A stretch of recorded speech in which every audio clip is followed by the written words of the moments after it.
खालका खानेकुराहरू चाहिँ अल्प पोषक खाना जङ्क फुड हो। हामीले एकदमै खानेकुराहरू ल्याएको छ। यो खानेकुरा कस्ता खानेकुरा हुन् म तिमीहरूलाई सोध्छु तिमीहरू भन्नु है त।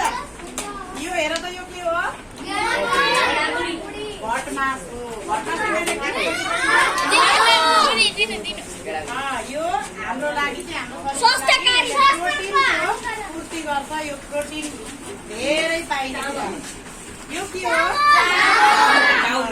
हामी बिहान बेलुका खाना पकाएर खान्छौँ नि होइन? चामल हाम्रो शरीरलाई कार्बोहाइड्रेट दिन्छ। यो के हो? खाएको छ नि सबैले मकै। यो पनि हामीलाई शक्ति दिन्छ। यसमा पनि प्रोटिनहरू हुन्छ। यो के हो? हामीले यस्ता खानेकुराहरू मात्रै खानुपर्छ। यस्ता खानेकुराले मात्रै हामीलाई चाहिँ शरीरलाई तागत दिन्छ, शरीरका कोषहरू बढाउन मद्दत गर्छ। यो चिनी पनि हामीले कहिले कहिले प्रयोग गर्छौँ। तर धेरै चिनी खानु चाहिँ राम्रो होइन है। अनि तिमीहरूले जङ्क फुड तिमीहरू के खान्छौ? कोहीसँग जङ्क फुड छ आज ल्याएको?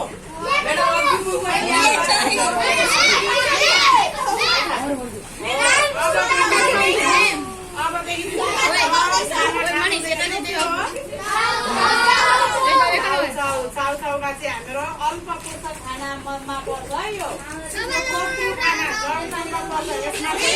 हामीलाई पुग्ने खालको पर्याप्त त्यसैले यो खानु हुँदैन। यो के हो? मिठो हुन्छ नि? मिठो हुन्छ नि? हामीले मिठोका लागि खान्छौँ नि त नि। तर हामीले हाम्रो जिब्रोको स्वादलाई मिठो लाग्ने कुराहरू मात्रै खानुपर्छ। आइटम गर्ने कुराहरू खानुपर्छ। अब तिमीहरूले घरमा यी सबै प्रयोग गर्नु होइन।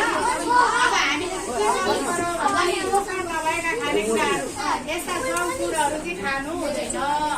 त्यसले चाहिँ हाम्रो शरीरलाई असर पुर्याउँछ। हामीलाई पर्याप्त शक्ति पनि यसले दिँदैन। अनि हामीलाई एकछिन खाएपछि मिठो लाग्छ। फेरि हामीलाई तलतल पनि बढाउँछ यसले। यसमा चाहिँ त्यस्तो खालको तलतल लाग्ने खालको पनि यसमा केमिकल हुन्छ। त्यसैले हामीले यस्ता कुराहरू खानु हुँदैन। अब सबैजना जङ्क फुड नखाने नि बोल्दै थिएन।